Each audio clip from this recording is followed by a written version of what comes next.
Good morning everyone. Today we are starting chapter 1, Real Numbers, 10th Standard Mathematics. Here, first of all, we'll be doing Euclid division lemma. Before that, please tell me that are you all safe?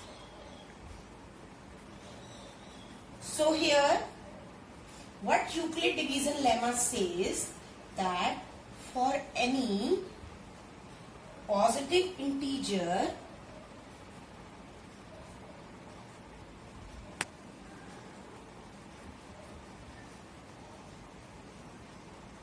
A and B, there exist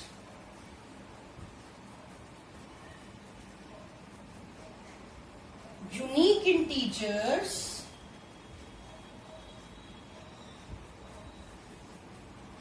Q and R satisfying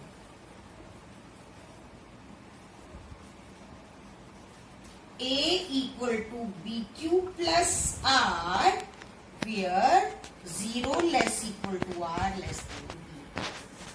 हाँ जी बेटे. Now, you must be thinking that it is a complicated type of definition. But देखो, आप third fourth से पढ़ते आ रहे हैं कि जब एक नंबर को डिवाइड करते हैं तो कुछ क्वोशिएंट आता है और कुछ रिमाइंडर आता है. So this is same. A first number biggest number को बीच में रखा, बी से डिवाइड किया, क्यू क्वोशिएंट आया और आर रिमाइंडर आ गया.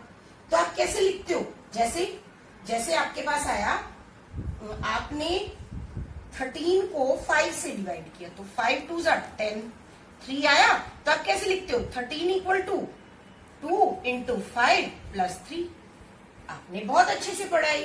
बस इसी को कॉम्प्लिकेटेड लैंग्वेज कह रहे हैं आप, but it is not complicated, it is easy actually. तो अब ये कंडीशन कैसे आई? जैसे अब जब आप किसी नंबर से डिवाइड करते हैं, आर रिमाइंडर आया. जैसे आपने 30 लिया, 30 को 6 से डिवाइड किया तो आपका 6 5 30 आया, रिमाइंडर कितना आया? 0. ऐसे ही 31 को किया तो 6 से किया, 6 5 30, फिर 1 आ गया.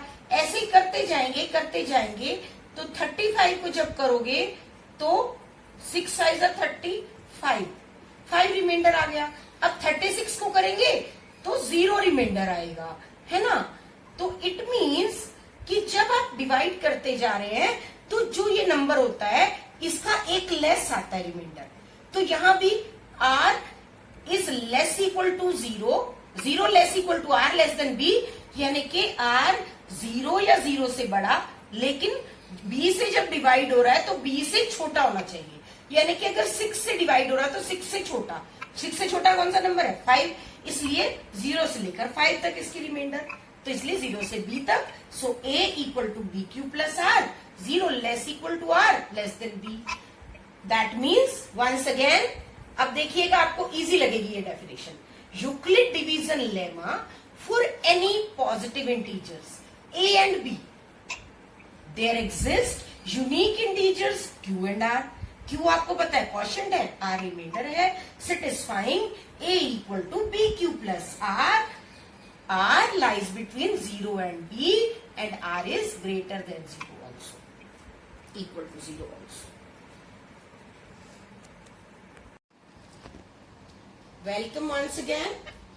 Here, let's come to exercise 1.1. Question number 1 is, use Euclid division algorithm to find HCF of this. Now here, as you already know from 3rd 4th standard, that how to find the HCF. बड़े number को बीच में रखेंगे 867 को और बाहर divide करेंगे 255 से. अब 2 4 से 8 होता है तो ये बड़ा हो जाएगा. तो let us multiply by 3. 3 5 15, 3 5 15 and 1 16, 3 2 6 and 1 7. अब जब हम माइनस करते हैं तो इट इज 102. अब आपने साथ साथ इधर करना है. So using Euclid division algorithm.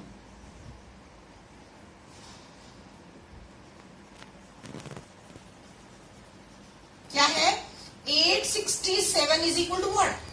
255 into 3 plus 102। ठीक, अब ये बाहर आ जाएगा। अब इसको अंदर ले जाएंगे 255 को, तो 102 से किससे मल्टीप्लाई करेंगे? 2 से। 204 आ गया। रिमाइंडर कितना आया? 51। अब दोबारा इधर पहुंच जाएंगे। 255 is equal to 102 into 2 plus 51। अब फिर वही का वही, 102 बीच में, 2 जा 102 एंड रिमाइंडर। आपने तब तक डिवाइड करते रहना है जब तक कि रिमाइंडर 0 नहीं आ जाता। Here 102 is equal to 51 into 2 plus 0. Yeah, remainder is 0. So, this number is your HCF by Euclid division algorithm. Thank you. हाँ जी, question number 2 of exercise 1.1 is that show that any positive odd integer is of the form 6q plus 1, 6q plus 3 और 6q plus 5. अभी आपने क्या किया? a equal to bq plus r. अब इसको देखें, bq plus r, bq plus r, bq plus r, तो b क्या है? let b equal to 6 ले लेंगे। जब b6 आ गया, किसी नंबर को 6 से जब हम डिवाइड कर रहे हैं तो पॉसिबल उसके रिमाइंडर्स क्या होंगे? 0, 1, 2, 3, 4 और 5। तो इट मीन्स कि जब 6 से डिवाइड कर रहे हैं तो a की पॉसिबल वैल्यूज क्या आ जाएंगी? 6q plus 0, 6q plus 1, 6q plus 2, 6q plus 3, 6q plus 4 and 6q plus 5।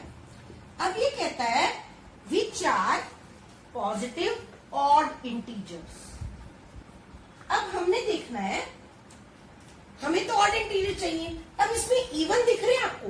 देखो 6q, 6q plus 2, 6q plus 4, इन सब में क्या हो रहा है? 2 कॉमन ले सकते हैं, that means they are even. ठीक है, यानी कि बाकी बचे हुए क्या हो गए? 6q plus 1, 6q plus 3, 6q plus 5, they are positive odd integers. So this was required by the question also, wanted positive odd integers. Here 6q plus 1, 6q plus 3 and 6q plus 5 are positive odd integers. That's all. Question number 4.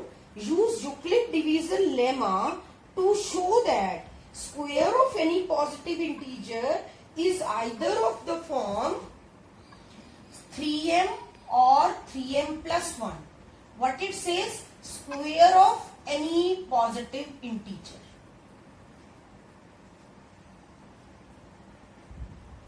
Now see here, here again this is what?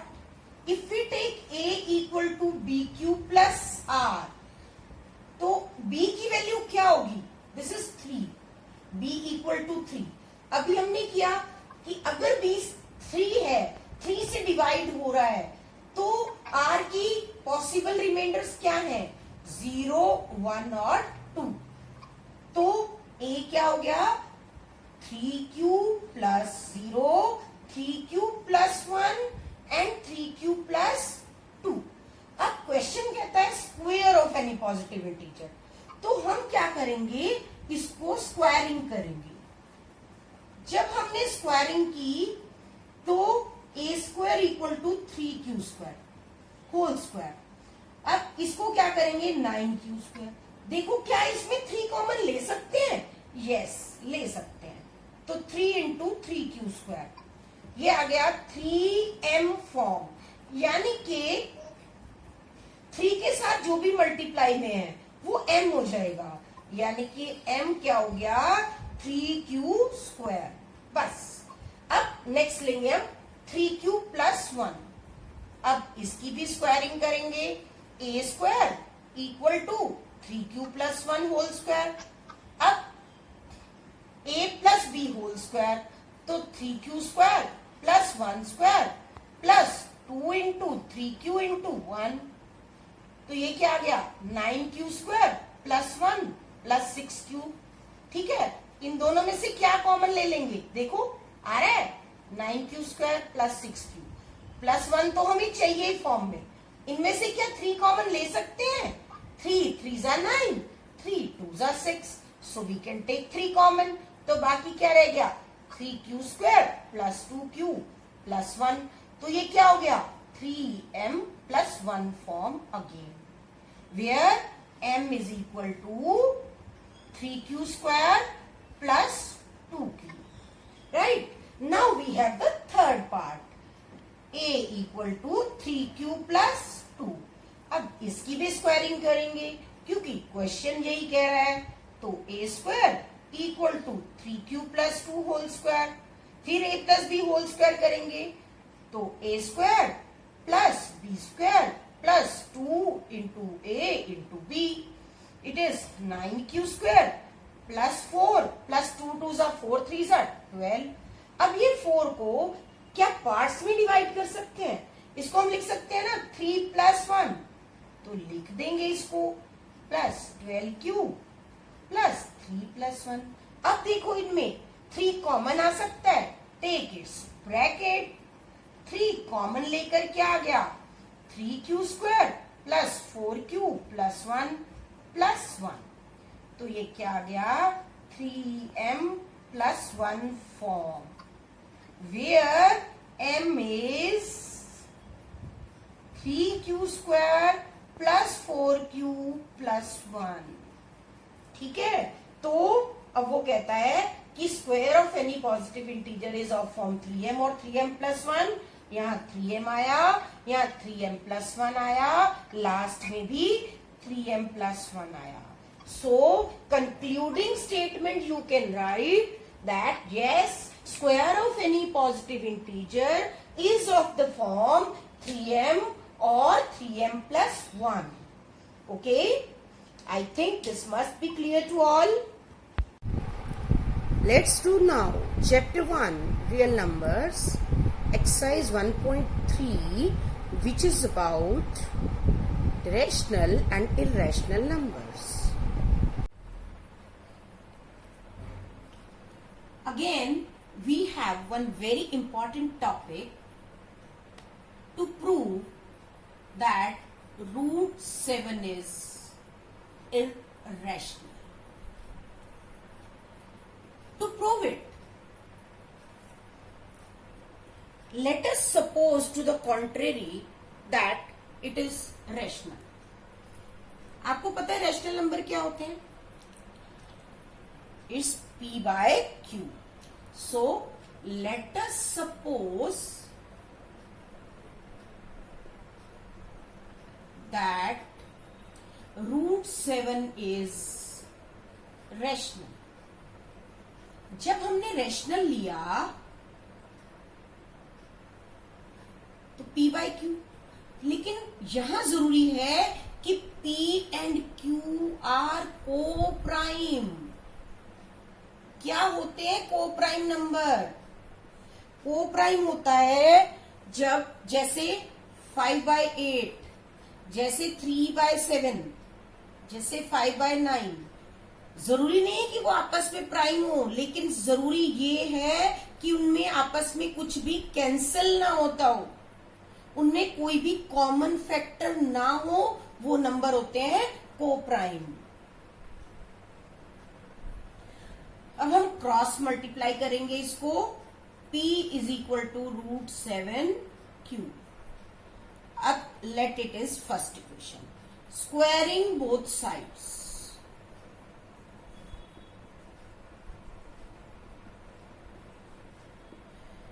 तो p whole square is equal to root 7 q whole square. अब p square तो p square ही आएगा, root 7 square is what 7 q square. It means जब इस तरह से आता है इसका मतलब है p square equal to 7 into q square. That means p square is divisible by 7। अगर पी स्क्वायर डिविजिबल बाय 7 है तो पी भी डिविजिबल बाय 7 है। ठीक है, अब हम इसका रूल है कि इसको ना इसी का मल्टीपल ले लेते हैं। तो एक बार और एज्यूम करेंगे, late P equal to 7R। अब इस सेकेंड इक्वेशन में इसको पुट कर लेंगे। क्या है, P square equal to 7Q square. P की वैल्यू क्या है 7R। 7R whole square equal to 7Q square. ये आ गया 7R होल स्क्वायर क्या आया 49R square is equal to 7Q square. अब 7 से इसको कैंसिल कर दिया तो 7R square equal to q square. या इसको सीधे लिखना चाहे तो ऐसे लिख दें। इसका मतलब क्या है, जैसे ये था सेम कि Q square is divisible by 7, therefore Q is also divisible by 7। अब देखो P भी डिविजिबल बाय 7 है, Q भी डिविजिबल बाय 7 है। इसका मतलब है कि दोनों में 7 कॉमन फैक्टर आ गया। लेकिन हमने तो कहा था कि को प्राइम है उनमें कॉमन फैक्टर होना नहीं चाहिए। इसका मतलब क्या है कि हमने जो एज्यूम किया था वो गलत है, जो हमारी सपोजिशन थी वो गलत है। ठीक है, दैट मीन्स यहां क्या लिखेंगे, P and Q are both divisible by 7। What does it mean? That means they are not co-prime.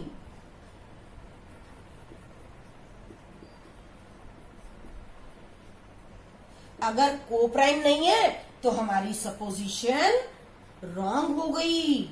Therefore, our supposition is wrong।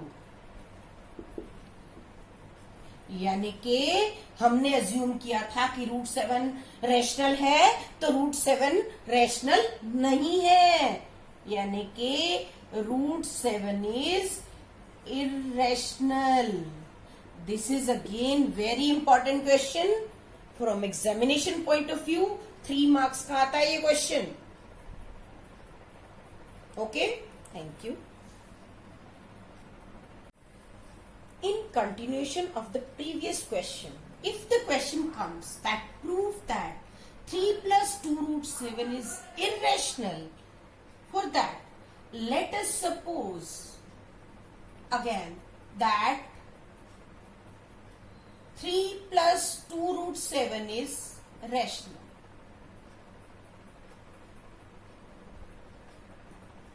3 plus 2 root 7 rational मतलब P by Q। Again the same, where P and Q are co-prime and Q not equal to 0. Now what we will do, keep this with root number on one side, take this on another side।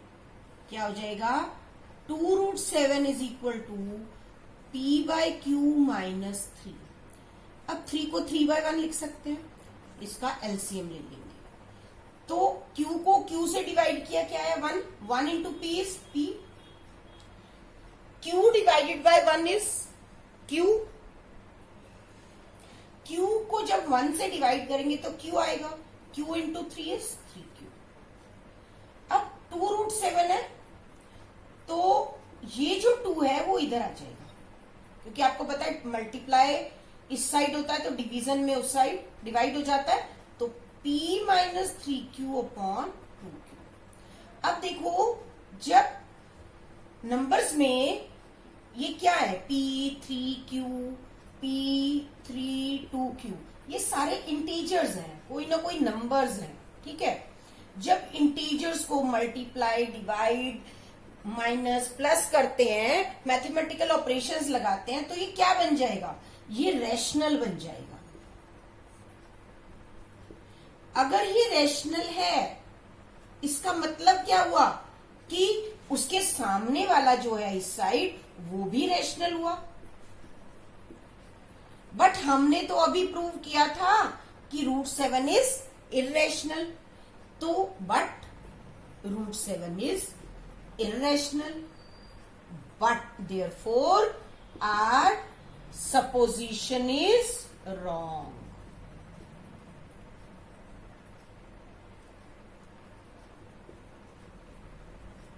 यानी कि 3 + 2√7 is irrational.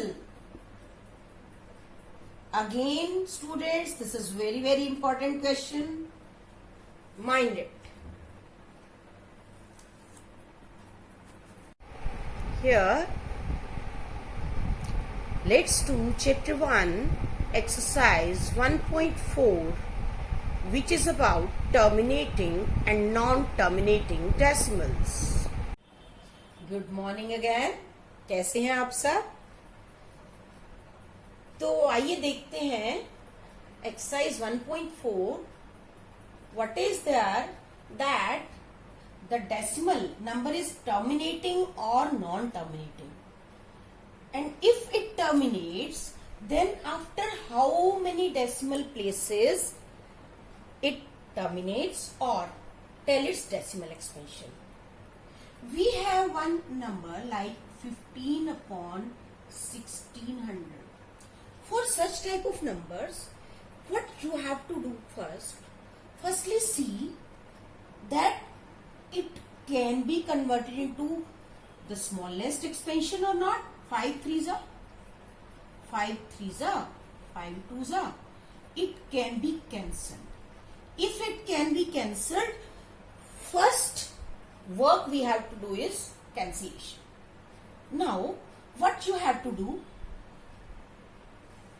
convert into its prime factorization.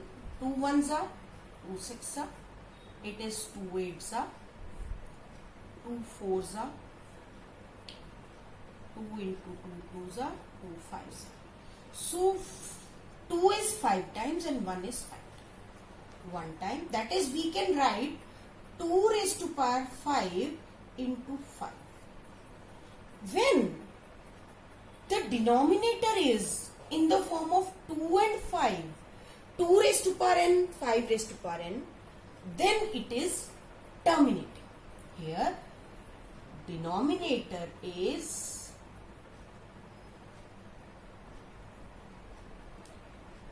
in the form of 2 and 5, therefore it is terminating. अब terminating है तो after how many decimal places it terminates. तो क्या करेंगे आप इसको,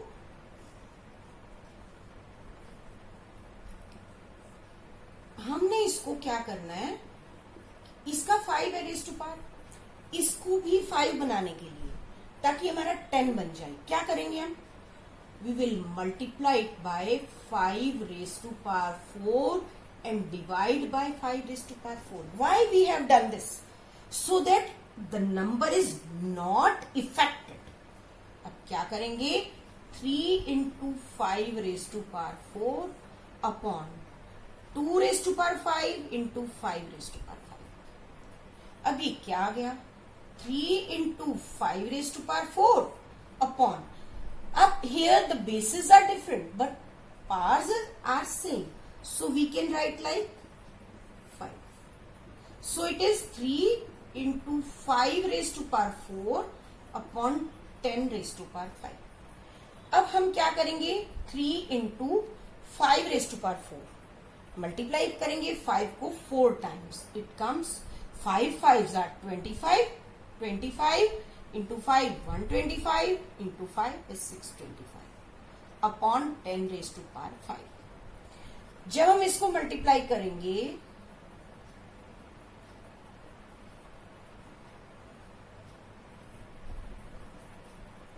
नाउ, अब क्या करेंगे, अपॉन 10⁵. अब डेसिमल लगाने के लिए आपको पता है क्या करते हैं, 10⁵ है, कितने डिजिट्स हैं, 1 2 3 4, वी हैव 4 डिजिट्स, तो एक और लगाना पड़ेगा और हमारा आ जाएगा डेसिमल. तो it is terminating after 1 2 3 4 5, so it is terminating after 5 decimal places.